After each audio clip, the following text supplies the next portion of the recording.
What's up, my peeps? Welcome back to the locker room. This is, my YouTube channel, the Playmakers YouTube channel that I love to call the locker room, where I get to chat with you guys right here and talk about sports. Remember, we do it the way you're supposed to do it. Sports is supposed to be used to pull the best out of all of yous so we can have the best life that we can have. And we watch them together. We talk about them together. We try to glean things together so that we can motivate and inspire each other to go be our very best. Speaking of being your very best, I want to start out with the shocker. The shocker. The New York Knicks, World Wide West, Lon Rosen, they fire my guy, Tom Thibodeau. I thought that was crazy. Let me first give you what Coach has done before I start giving you my personal opinion, because, and certainly you know that I'm personally Coach. I'm close to Coach. I like Coach. I like how he coaches. I like who he is, the time I spend with him. I love spending time. He's one of those hard-nosed coaches. I told you, remind me a lot of Jimmy Johnson. And those are the best coaches to me, because they make you ready for the sport. But boy, you can take everything they gave you for life, and it will help you to get ready for life. Coach Tibbs, regular season was 226 and 174. We are not in a world where winning is all it's about. You can win, no matter what. That's a song. Win. All I do is win, no matter what. You know what I mean? But if you don't win a championship, then that's the issue. And I'm telling you, for me, this situation right here, I believe this was a situation where, and I love those guys over in, Lon Rosen and all of them, but the pressure of the media and all of that, talking about Coach, talking about how hard he plays his players and the use of players and all of those things, I believe that pushed him right over the edge. I understand Coach Tibbs, for all of you out there saying his playoff record was only 24 and 23. Yeah, 24 and 23. But he led the Knicks to 4 playoff appearances in the last 5 years. That's a major turnaround from what we saw years ago with the Knicks, when they've been poking around, trying to get a Kevin Durant and Kyrie Irving, trying to get this guy, that guy, trying to turn over their franchise and not do anything to put them back in the spotlight and put them back on Front Street. Like they were right now this season, in the last few seasons. Well, I was shocked. Coach won Coach of the Year in 2021. And now in 2025, after going to an Eastern Conference Finals, improvement from last year, they decide to go another way. I don't see how I can say that this was a good move. And regardless of my personal feelings for Coach, I don't see how I can say this is a good move unless you know something I don't know. If they got a coach out here that they know is a hot coach, that they know they can get to New York, that they think is going to take them over the top, strategically come up with something different, then maybe you do this. But I'm shocked you did it. And I don't know that I just don't know anyone out there right now that's better for the New York Knicks than the coach they just let go. I wish Coach the best. I wish him the best. And trust me, guys, suddenly I'll bring World Wide West on, and we're going to talk about this. I'll bring them on. We're going to talk about it. We'll get around what coaches they're going to bring in And I'll bring him on and we'll talk about it because he knows how much I love Tibbs. And I'm telling you guys, he's just like Jimmy. He's just a worker. He's a hard worker. He doesn't care who you are, what you do. You got to come in and fit what he does. And that's what I loved about him. He made men out of young men. I don't want to call them boys, but a lot of times that's what they are coming out of college, especially in basketball, because sometimes you can do 1 year sometimes, and then you go to, you know what I'm saying? So yeah, he turns them into men. He turns men into men. He turns a man into a better man. I thought he did that for Cat this year, you know? So I know what he pulls out of people, and I hope Coach Tibbs, I know he'll land on his feet because he's a great coach. But this is a situation, I just think everybody talking about how hard he plays his starters and how he doesn't go to his bench and all of that stuff. I believe that's what got him fired. And Coach, you know, I want to wish you the best. I want to wish you the best, man. That's all I'm gonna say to that. And okay, Leon, you got Leon Rose's name, huh? They collapsed, Mike. Isn't that on the coaching? You say they collapsed because they lost to Indiana? Indiana is a very good football team that's in the NBA Finals. But I don't know if I call that a collapse. I just don't know if I call that a collapse. Now, if you say they collapsed against Indiana, Leon, what credit do they get for beating the Celtics? You see what I'm saying? Nobody had them beating the Celtics, and they overcame the Celtics and beat the Celtics. So do you still make that move, make that decision? That's all I'm saying. I don't call it a collapse. I think Indiana won that series. Hard fought series. Indiana won the series. Indiana has a number of players. It wasn't like, you know, at the top, I would take the Knicks. But all over, when you start looking at that whole roster, then things change.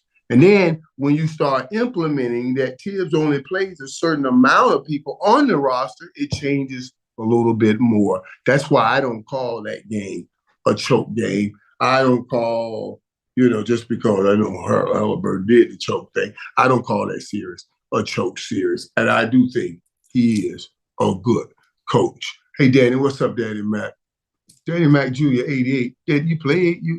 What's up, man? He said was a Hall of Famer. But Danny Mac Jr., 88. Is that some kind of you just got 88 on? Are you catching those touchdowns? Because let me tell you, you can't have 88 and playing ball and dropping the football. Because you just can't. If you do that, I need you to go tell Coach. Playmaker said, if I drop the ball with this number on, I can't wear. The only time I dropped the football, I did it once a month, maybe, just so everybody can understand I'm human. But I would tell them, everybody, I'm going to drop this one so you'll know I'm human. I'm not a robot, but I won't drop any more. You know what I mean? That's what 88 does. And speaking of what 88 does, I want to tell you all about my time with 88 and the rest of them books. Rest of them boys over there just a minute. We're going to talk about that. We're going to talk about how I see this season going down. But I want to tell you, I'm looking forward to that NBA Finals. I want to ask you guys. I was born in 88, and I'm a player, so I'm in the 88 club as well. Okay, bro. You're right. You're right. You born in 88, you balling. You get up in that 88 club. That 88 club is special, man. You know, it's about what we're talking about right here. Championships. That's what the 88 club is about. The 88 clubs love to bring championships. Pacers versus OKC in the NBA Finals starting Thursday, June 5th.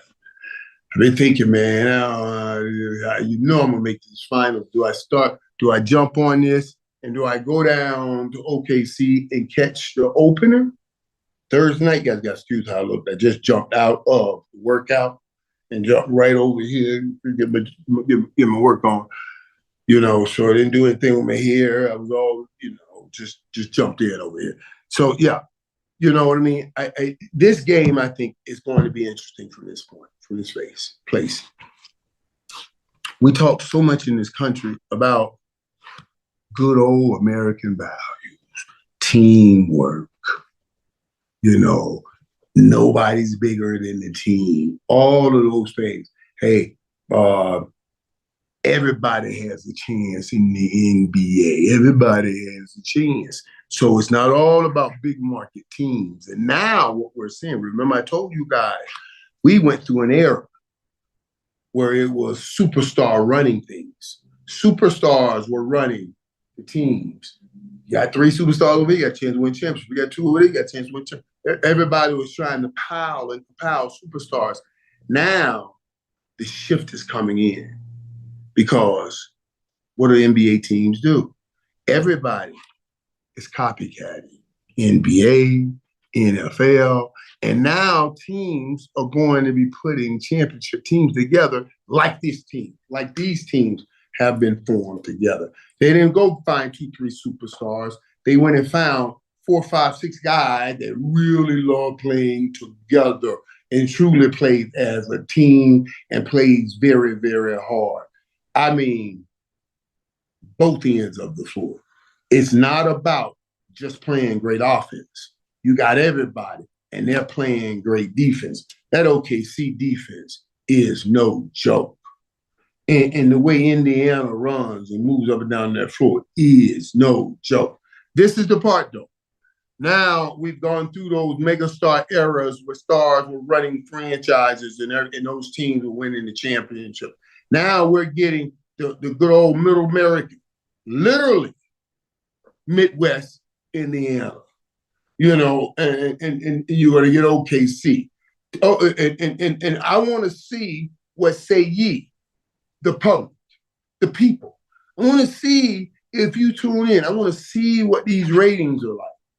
I want to compare these ratings to a Boston LA series when you get those 2 big cities, and now you get these not 2 big cities, but 2 teams with not 2, 3 big superstars, but really teams. I want to see what the ratings say. I want to see if it's just something America talks about or really be about.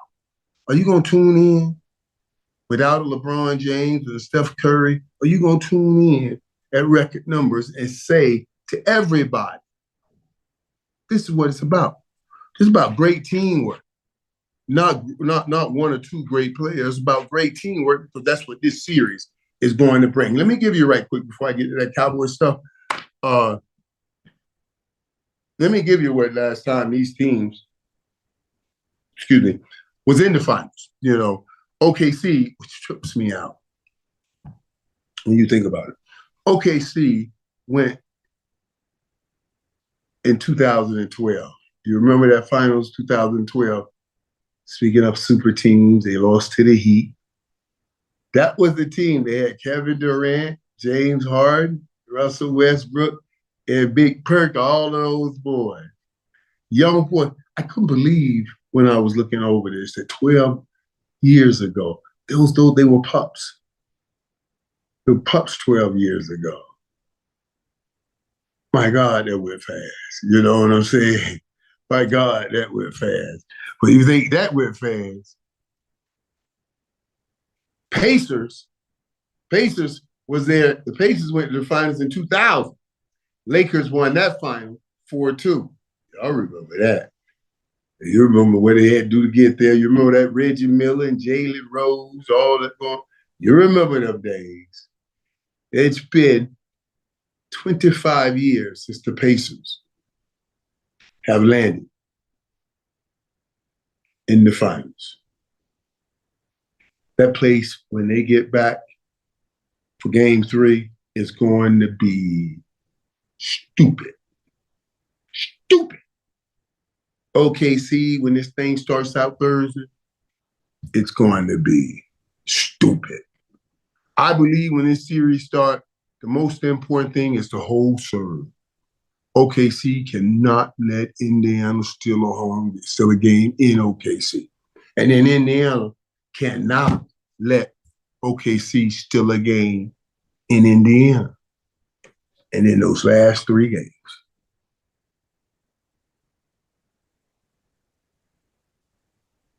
gonna be for the money. Gonna be for the money. You're gonna be going out of that 2-2. And we're going for the money. Them last 3 games. Now, I don't even know how I'm going to say this will work out. I don't know how. You know, I gotta keep listening, working on this, and figure it out which way I'm going. I'm leaning right now towards OKC. But I still got to take in information. And it ain't time for me to determine who's going to win. I'm going to determine that Thursday morning when I take in all the information, if you know what I mean. Pacers have not won a championship ever and never. OKC, of course, as the Supersonics. Remember we talked about that. They won in 79. That was the Jack Sigma, Downtown, Freddie Brown, and all of those boys. So everybody in both of these cities, OKC and Indiana, will be ready to go for that finals. And I will be ready to go for that finals, as well as you, I'm sure, will be ready to go for that finals. I want to take time now, guys, because this part I love about sports. Right now, since we're in a little day or two window before the championship starts Thursday, I'm looking at TV and watching sports. I'm getting a lot of 30 for 30s. You know, I'll turn my attention to some WNBA now because we're always just looking for sports to gravitate towards it. So I'll give the WNBA some more attention and everything. But I spent, was it last Friday? Yeah, Friday with the Dallas Cowboys. Told you guys that Coach had called. I called Coach, had talked to him, and I want to talk to you guys about that trip. If you guys can ask questions about it or ask me anything that you think. Yeah, I do too. You know, he's talking. Mills is talking about the game. I think it'll be 7 games also. I do too. Think it's going to go 7 games, but we'll figure out how all of that plays out. I believe it'll be a 7-game series going down to the wire. And we'll have fun watching it, and that should help ratings. Let's see what happens with those ratings. That should definitely help the ratings. But I told you guys about talking with Coach, and then having that opportunity. Coach said, "Come over. We want to come over, Michael, and we have some fun over here with the players and everything. And I want you guys around all the time." I said, "Coach, I appreciate that because I do believe it's important. I think it's very important in order to move forward in the right way, we have to have an understanding of what's behind us and make sure we know the work that has gone in and what it took to accomplish that. This is why I like the idea when he asked, can you guys come over? And when he started talking to these players about the guys look around the room and you see these guys built this. They built the opportunity that you are having right now. You know, and I want you guys to be around this. I want you guys to glean. I want you guys to get as much from them as you can.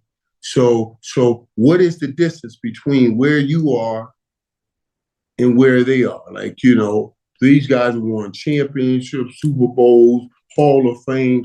What is the difference between where you are and where they are? And the only difference from here to here is work. Hard work. And I summed it up for you guys in what Coach was creating because I felt he creates these atmospheres and situations where he's saying, no matter what we're doing, we have to be competing under pressure. That's what I gleaned from that day, no matter what we're doing, we have to be competing under pressure because the last minutes of every football game, the last minutes of that NBA finals, you gotta what? You gotta compete under pressure. The last minutes of this Stanley Cup rematch, the Panthers versus the Oilers, with the repeat of the 24 finals. In the last few minutes, who's going to determine that game, last few minutes, is going to be competition under pressure. You understand what I'm saying? Everything about greatness will require you to compete under pressure. And that's what Coach was doing. And I loved it. I loved it. All right, young star is asking me, how do you feel about the wide receiver core is looking? Let me tell you how I feel they are looking.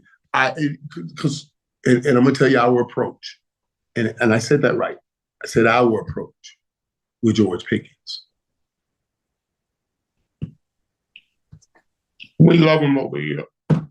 And I'm going to tell you what was great in our approach with George is we're not waiting on game day to try to build an army around him.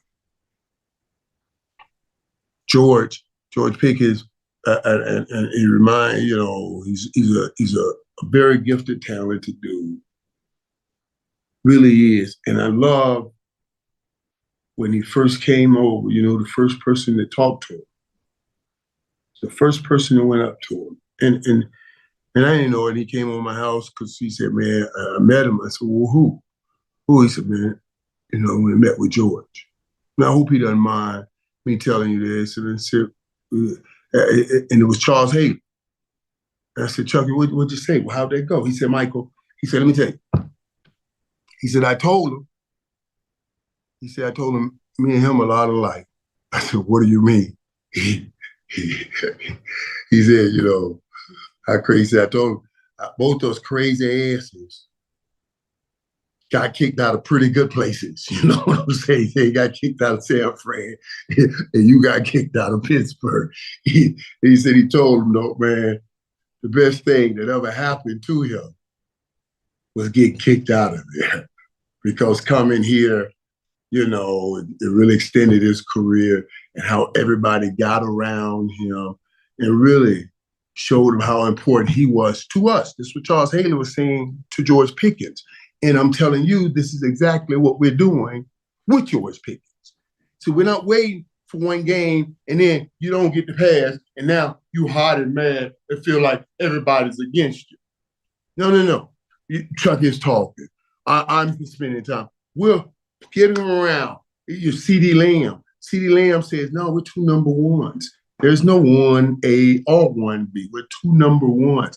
These things are so vital, so crucial because he is receiving it. Let me tell you, he told me he loves it already. So, man, I love it. I ain't never had a quarterback like this. I can't wait to get on the field. He said, man, Dak throwing them balls right there. And every time, dude, I'm telling you, trip up. Every time Dak completed a pass to him or CD, they ran all the way to the goal line. We on 25-yard line. He ran 75 yards. One time when Pickens caught a ball, Pickens caught beautiful one hand at one time, and then sprinting down the field. And then CD came all the way across the field, met him, gave him some high five. I was like, oh my God. It did remind me of Harp and I, because everything was competition. We raced off the line. We look at each other. When he's saying set, when we're studying films, I said, Albert, I'm 2 yards in front of you. What are you doing, man? You too slow off the ball.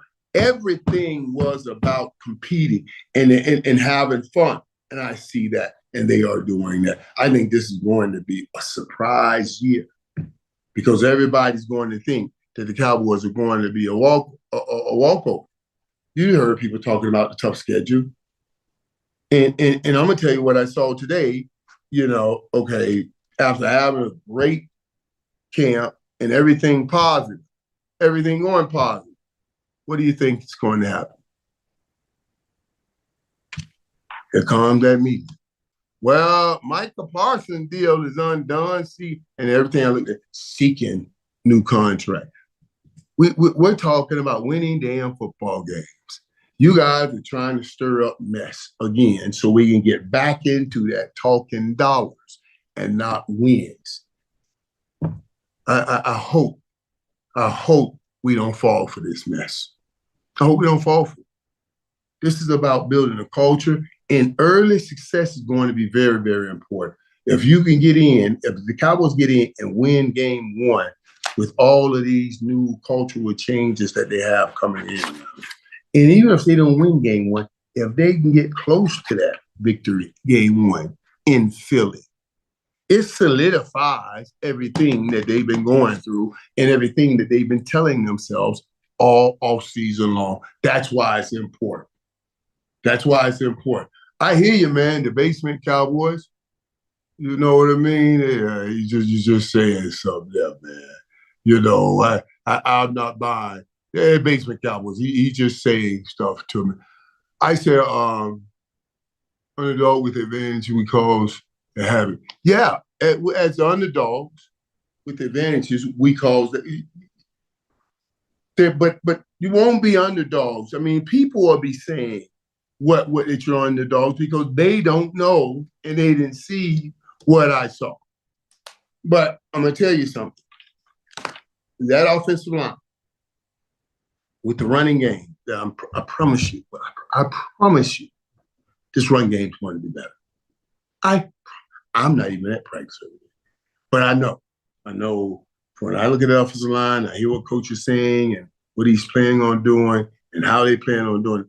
The run game is going to be better. So I can't wait and getting George Pickens in here and watching this. This is the offense. This is why I feel the offense will go back to averaging at 28 to 30 points. I guarantee you that. Now, on defense, it comes back to what can we do here now? I'm not so worried about the primary stopping the run like we did. Oh, we can stop the run again. Some teams are going to have to put up some points to stay up with this team, that offense. So if the offense gets out scoring, you can help the defense. That'll take away the run game for a lot of people. So that part is what I'm talking about. Who is wide receiver 3? You mean who's that? Yeah. Who's wide receiver 2? Because we got 2 number 1s. We got a 1, and a 2. You know, we don't have a 1, 2, and a 3. You heard it, man. There's a 1, and a 2. That's, you know, but I've seen some good people. It depends on the play, and I'll give it to you this way. Because when I'm watching practice, certain plays come in and they bring in Turpin, and it's dangerous. It's dangerous. Let me tell you what they'll put CD on one side in Pickens on outside, CD in the slot, and then you put Turpin like at an F back. You roll him out, you throw quick hits. Safety leaning because they're double teaming. They're worried about those 2 number 1s on one left side. You put them out 1-on-1. You throw them the ball. Are you joking? You got Kevontae Turpin in open field. I told KT, I said, man, listen. I said, man, that run, that little spin, going touchdown, that thing that'll be played. That's what they're gonna play when they announce you going to the Hall of Fame in kick returns. That play right there is going to be the play that gets you where you need to be. Let me get some questions to what you guys think. Can we run the ball and can we stop the run? And I guarantee you we'll be able to run the ball. I guarantee you we will be able, Roger, to run the football and the running backs, that running back battle is going to be great. 100% we're going to be able to run the ball. Now, stop the run. I'm waiting to see that one. I'm waiting to see that one. We got to see what happens with that one. But offense is like I told you will help with that problem of stopping the run on defense. So yeah, we'll need that. We'll need that. We'll need that. The one thing I'm thinking about, the one thing I will say that I'm going to be worried about and is Trayvon Diggs' health. What's going to happen there? What's going to happen with the cornerbacks and everything? Yeah, that I fully believe if I can get everybody to shut up and keep Michael Parsons right where he is, keep them talking, and I think this approach would be different. That we'll be okay. We'll be okay back there because you're going to have to put up 29, 30 points a game, and look it up. Ain't a lot of NFL teams averaging 30 points a game, and the Cowboys can do that like they've done for years, years, and years. Prior, I said 3 years because they did it 3 years prior to last year. I was giving you what I know. You know what I'm saying? What's up? What's up, Aaron? He's just saying, what's up, champ? I just want to say, what's up to Aaron? Yeah. We do need a vet DT. I agree with that. You get me a vet DT, some big man. Remember? Yeah, man. Yeah. We'll see who but you're gonna find, I guarantee you're gonna find a big vet DT that somebody's saying is kind of over the hill and maybe he has another year or two in him. And he can come in and help grow the young guys we have, but still give us what we need. Jason, hey, I'm with you on that double star. Jake Ferguson, healthy? Oh my God, could have a great season and a huge impact. Huge impact. Because, yeah, that'll be another. That would be another. That's a good early look. Somebody's talking fantasy football and all of that stuff, all of those things. Ferguson's going to have a good season. I would say he's going to have a great season. I got a defense that's so nasty. It would change history. I swear someone needs to see this. Please help me get Dallas a Super Bowl. What do you mean? What do you got? This Edgar said, I got a defense that is so nasty it would change history. Come on, man. So are you trying to say you got you putting together a better defense than the guys we got, a better defense than the coaches we have here? Come on. Jake can be our Kelsey if used right. I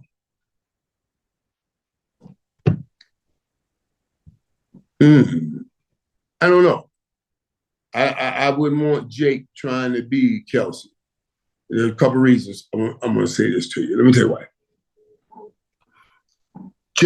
Travis Kelce and Patrick Mahomes have something different, right?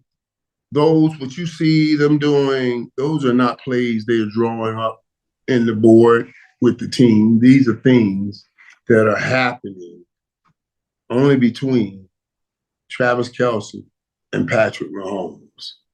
And Patrick Mahomes plays great late. He plays super early. When I say early, play early or play late. Early was Tom Brady.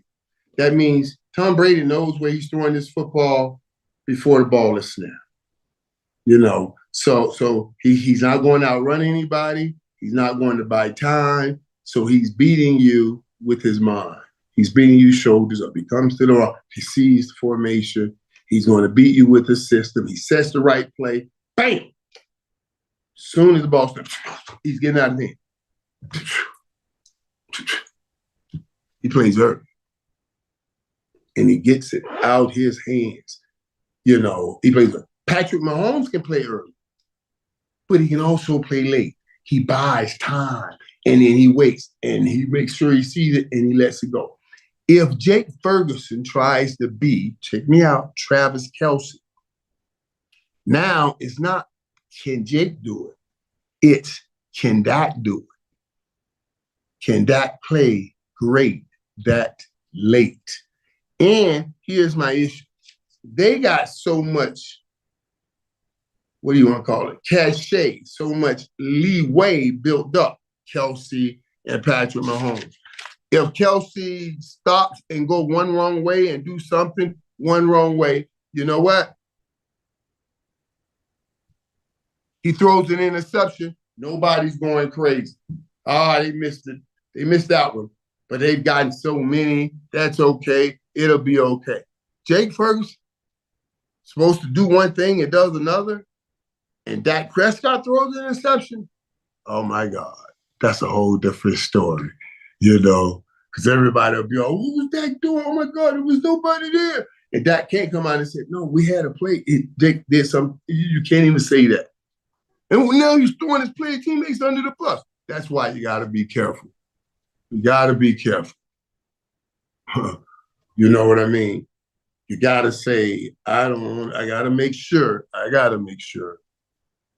that I keep my focus where I need to keep my focus. If you're Jake Ferguson, be where I'm supposed to be and do what I'm supposed to do. Now, you go on and do great things this year, y'all win a Super Bowl and come on back next year, you can start taking those leeways.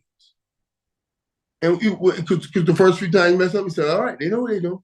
Hey, boy, they won a Super Bowl, leave them alone. They know what they do. They're working on things. That's how Travis Kelce and Patrick Mahomes built that. He didn't just start doing that and it was okay. After a while, they've had such success. Andy Reid said, okay, we good. You can keep doing it. You know what I mean? You keep doing it. Yeah, me too, man.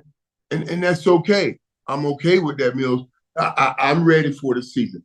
I got a lot of people saying, and that's me, man, you got me ready for the season, talking about football. Of course, I'm ready for it. But what you're saying is exactly what we were talking about. Let me tell you what I mean. We needed some hope.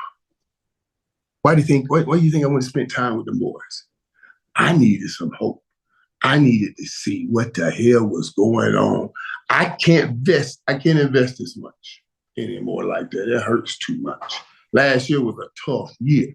I needed some hope. And I'm telling you, I was doubting, but I came out with some hope. I'm looking forward to this year. And if these guys stay on this path, doing what they're doing, and continue to lock in together, man, I'm telling you, this thing can be good. This thing can be good. Yeah, I got him. I see Bobby Harris. Who's the unexpected player? Unexpected player I got my eye on unexpected. I don't know if I can say unexpected because I'm expecting what I want on offense. I'm expecting guys on offense to do great things. Now, who I believe you can be shocked when you see what he does is I believe the guy I just talked about, Monday Turpin, will have that kind of year because I believe this coach is going to find ways to isolate him, boom, to get him open field opportunities. And now, if he becomes like what we got just talked about, third receiver, I made it the second since we got two number ones, and you become that guy. Remember, when you get bodies over here to the two number ones, that guy can out-fake a body. So you leave less bodies over there. You leave Kevontae Turpin the open field that he usually gets on a punt, and that's going to be dangerous. You can use Kevontae Turpin kind of like, the Tyreek Hill and set him out one-on-one and let him do damage. I mean, straight damage. When they gave him that $3 $18 million deal, highest paid kick returner, you knew they were going to get more value out that little body than returning kicks. And I'm telling you, watch him offensively. Watch it offensively and see. When you with good football teams, I don't want anybody to surprise me. I want people growing. That's the sign of a football team. I don't want to come in and say, oh man, that was a surprise find. We didn't know he was going to do that. That's a surprise find. You're not going to have a whole lot of surprise finds. What you want to say is, darn, man, that dude, that boy, he's coming along. He's taking another step. And that's what I want to see out of the Cavante Turbans. I want to see that next step that you take. That's going to determine where we go. And Irvin has to take the step on the offensive side of the football. Returning kicks, he's already great. Punt returns, you're already great. And one day, maybe you can be in the Hall of Fame. But you got to play that third, or we call it the second receiver, because we got two number ones. Like a superstar this year. And that's what's going to get us. See, I see that offense. I only asked for 28 to 30. This offense legitimately can be over 30, 32 points a game. And that right there will be enough to get you wherever you want to go in this National Football League. As a matter of fact, Nathan, how many points did Philadelphia average last year? They're national champs. They're the world champs. We call them world champs. It's not a world football game. They're the Super Bowl champs.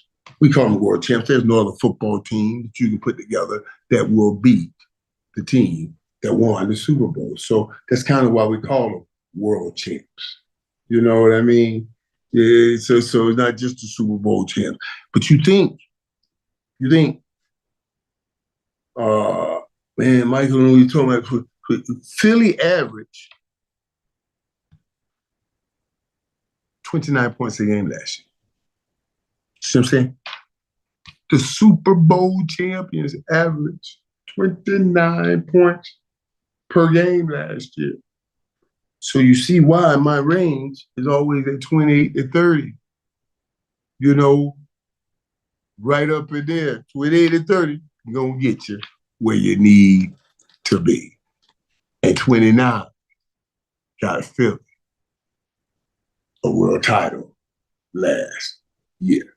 That's what I'm talking about right there.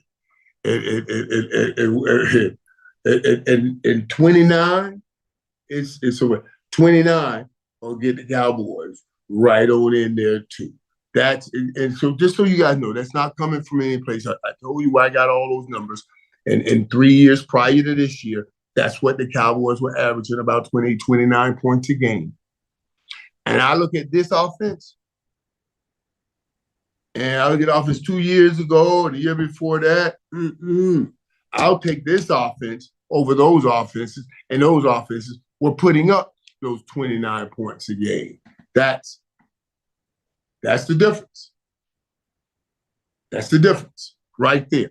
That touchdown will get you where you need to be. And the Philadelphia Eagles got where they needed to be, putting up 29 points a game. So shall we. We may have to put 1 or 2 more points on there because, Philly was pretty stout on that defensive line. I just want to drop some to help out our defensive line. But Philly is stout on that defensive line, and they're going to run that ball push to make sure they spend as much time with the football and take away the run of that defense. But 29 points a game, and you were world champions. I'm telling you, Dallas Cowboys about 29, 30 points a game. I believe they'll have a chance to be world champions. Detroit Lions led the league at 33 points, Buffalo at 30, Baltimore at 30. But the champs, 29 points a game. That's all we need right there. And I believe the Cowboys can do that. I like that too, John. Back when we had Amari and CD, it was great. It was absolutely incredible to have that kind of weaponry given to Dak Prescott. And to have the kind of weaponry he will have this year to be given to Dak Prescott. This is going to be as good a team as all of those teams were, I truly believe, and the Dallas Cowboys had a pretty good offense back then. I think they'll have an even better offense this season coming up. All right, peeps, I gotta let you go here, but I'm sitting there thinking, man, I don't know, I wanna find me some. I don't know if I'm gonna make that game Thursday night or should I wait, let it get started and catch maybe game 4 or 5, something, 4 or 5 or whatever. No, game 5. Yeah, game 5 when they come back. That's what I think I'm gonna do. I'll try to catch game 5 when they come back. What is it? What is that, Gene? What's up, buddy? Lou says, what's up, playmaker? What he said, I have a what? I can see that. Right up. I have a great feeling with the boys this year. Yeah, me too. Me too, Lou. I have a great feeling with the boys. And it's an interesting feeling because I don't know that anybody's expecting a lot. Think about it. It's Washington, it's Philadelphia and Washington in our division. So nobody expects Cowboys to win that division. Now, it's a hard schedule, and you can't hide. So if they jump out early and win some games, things will be coming to fruition. But we'll see. We'll see. I'll keep you guys posted on how we look over there. But I'm going to tell you guys something. I am excited. Make no mistake about it. Yeah. No, Bobby, hey, listen. We need that same Miami energy. Speaking of Miami energy, we have Legends Camp this weekend, Sunday, down in Miami. I will be there. I will be there. I am fully alive. I love it. I got to see my Cowboys last Friday, and then now I'll go and spend some time with my youth family this weekend coming up. So I'm getting all the information I need about my squads early on as I get hyped and ready. So yeah, I'm looking for Miami to have a super season, a super season again. And Coach, when I talk to him, they're so excited, and they've gotten some players. Man, this thing is going to crank up and get good. Now, for sure, guys, this is what we got to start doing.